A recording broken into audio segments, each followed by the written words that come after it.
एक समय की बात है, मुंबई शहर के गहरे गलियारों में एक युवा लड़की नामक रहती थी। वह एक उत्साही आत्मा थी। उसकी हंसी शहर की संकीर्ण गलियों में गूंजती थी। उसकी मुस्कान रात के मरीन ड्राइव के झिलमिलाते बत्तियों को भी पीछे छोड़ देती थी। ने हमेशा प्यार के जादू में विश्वास किया, लेकिन उसे पता नहीं था कि उसका दिल जल्द ही दो अद्भुत आदमियों के बीच फंस जाएगा। पहला आदमी था जो एक उत्साही कलाकार था और उसकी आंखों में गैलेक्सियों को बसाए रखता था। वह अपनी भावनाओं को चित्रों पर उतारता था, हर झटका एक कहानी सुनाता था। उसके प्रेम में डूब गई तुरपेंटाइन की खुशबू और उसके चित्रों के जीवंत रंगों के बीच। उनका प्यार एक अद्वितीय श्रृंगार है, तेज और प्रलोभन, लेकिन की पैलेट के रंगों की तरह अनियमित भी। दूसरा था जो एक आकर्षक संगीतकार था और उसके संगीत ने के दिल को हिला दिया।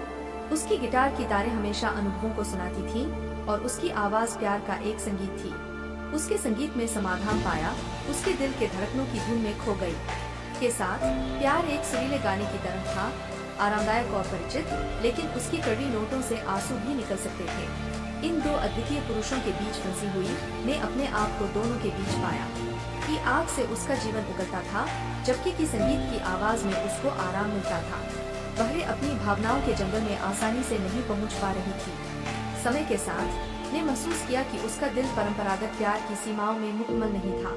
उसने समझा कि प्यार दो लोगों के बीच चयन का मामला नहीं था, बल्कि आत्मखोज का एक यात्रा था। अपनी साहस से ने और के साथ बैठकर उन्हें अपनी भावनाओं का खुलासा किया।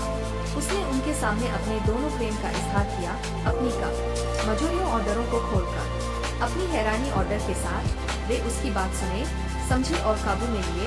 उनका प्यार जेलसी और मालिकाने के बाहर निकल आए। उस समय की ईमानदारी और विश्वास की मौजूदगी ने नए प्रेम का एक नया रूप पाया। एक ऐसा प्यार जो समाज की उम्मीदों के प्रति बिना किसी सीमाओं के होता है। उन तीनों ने साथ में प्यार और आत्मखोज की एक यात्रा पर निकले, अपनी भावनाओं की जटिलताओं को और असामान्य संबंध की सुंदरता को गले लगाया। और इस तरह मुंबई की भीड़ भाड़ के बीच ने समझा कि प्यार दो लोगों के बीच चुनाव का मामला नहीं था, यह अपने दिल की अनगिनत संभावनाओं को गले लगाने का एक सफर था।